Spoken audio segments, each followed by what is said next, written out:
Lecture du livre Patriarches et prophètes d'Ellen White.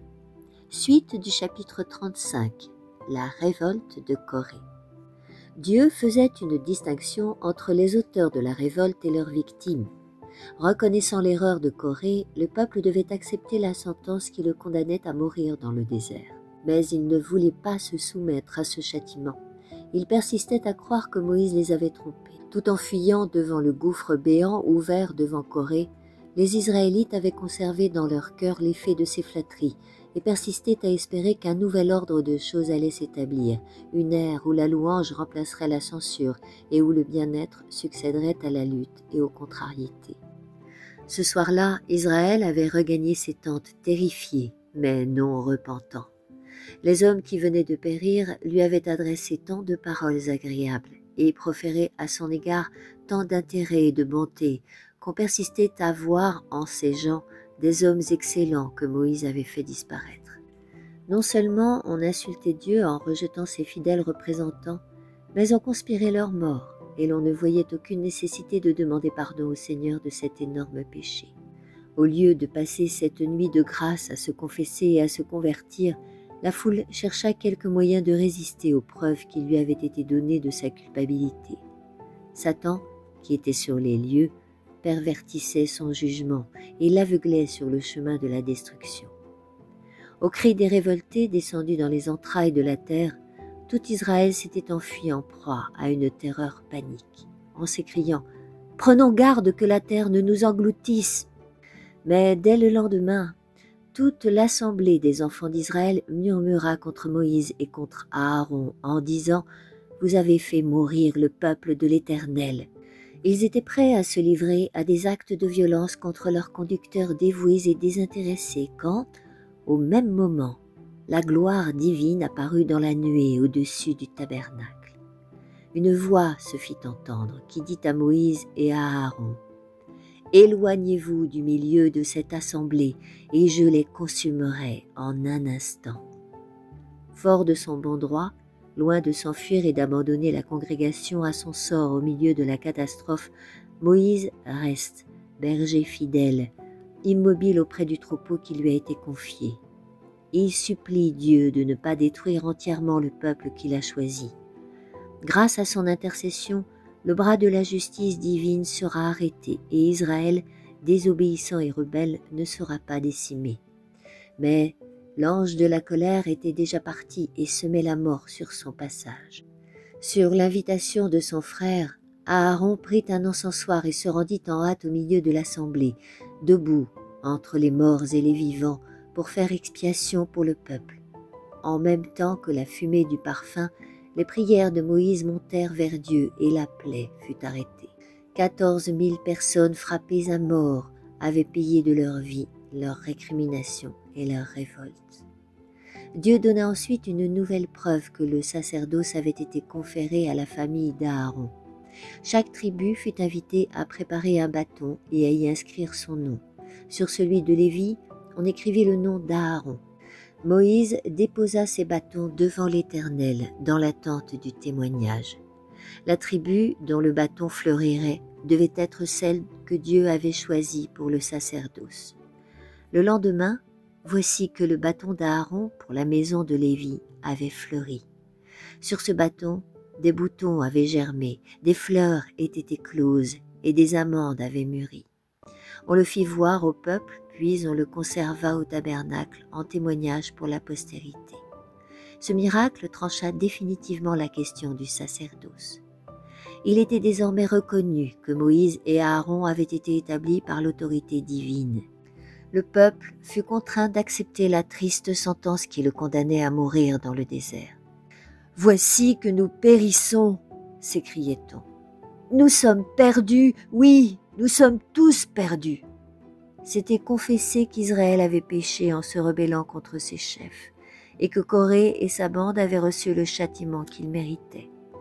Sur un théâtre restreint, la révolte de Corée rappelait celle de Lucifer, ses conséquences et l'esprit qui l'avait inspiré.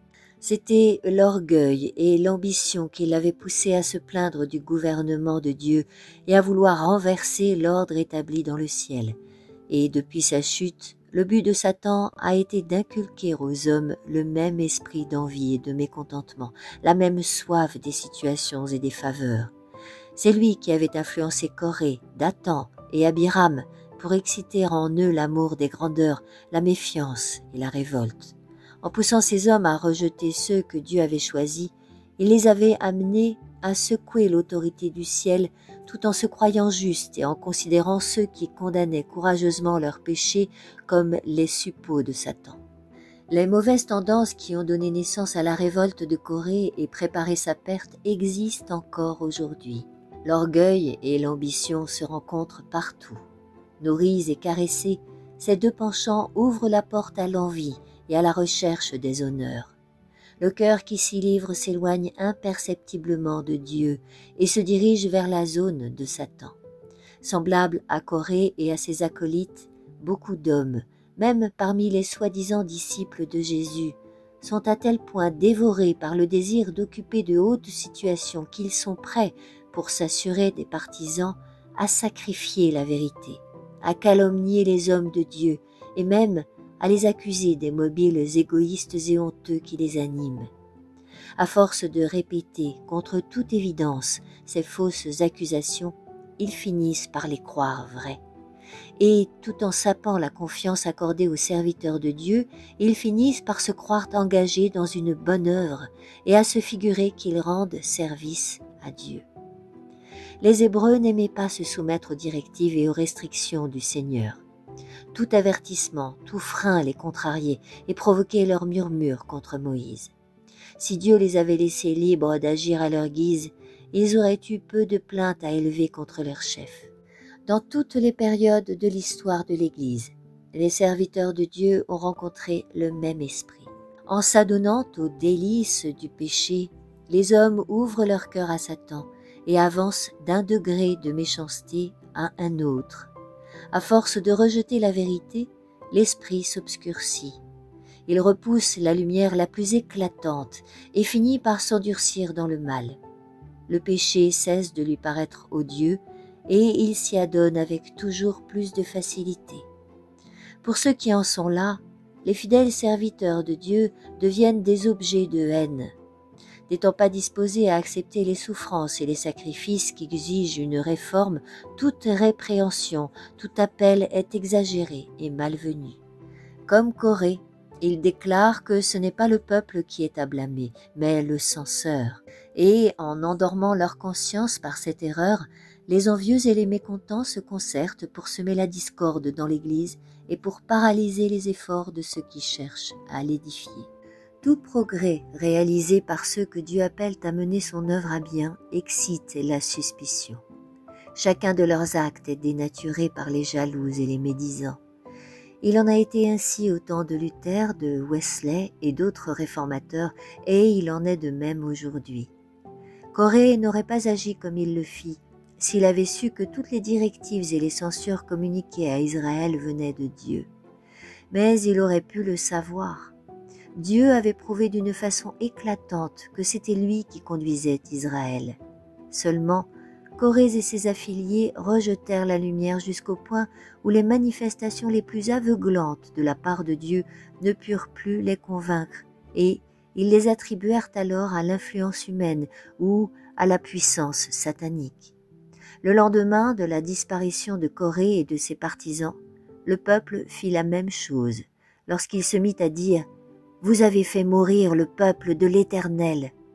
En face d'une preuve incontestable du déplaisir de Dieu, à savoir la destruction des hommes qui les avaient séduits, ils osèrent déclarer que c'était par le pouvoir de Satan que Moïse avait fait mourir ces hommes justes et intègres. C'est ce qui scella leur destinée. Ils avaient commis le péché contre le Saint-Esprit, péché par lequel le cœur de l'homme s'endurcit définitivement contre l'influence de la grâce divine. Si quelqu'un parle contre le Fils de l'homme, dira Jésus, il lui sera pardonné. Mais si quelqu'un parle contre le Saint-Esprit, il ne lui sera pas pardonné, ni dans ce monde, ni dans le monde à venir. Quand Jésus prononça ces paroles, les Juifs venaient d'attribuer au pouvoir de Belzébul des actes de miséricorde accomplis par la puissance divine.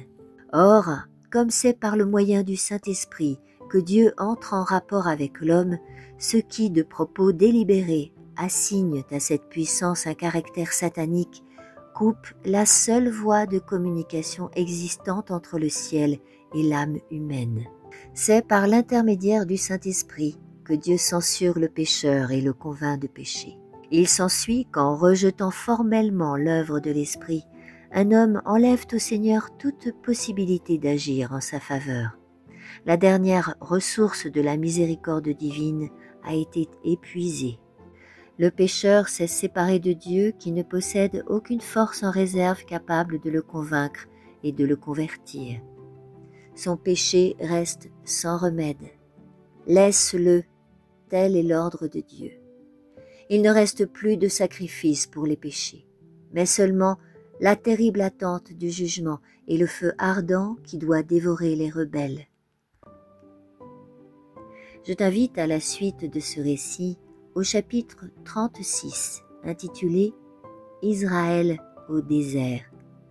Et si tu as apprécié cette lecture, n'hésite pas à liker le petit pouce qui pointe vers le ciel afin de faire croître les audiences et à partager. Merci.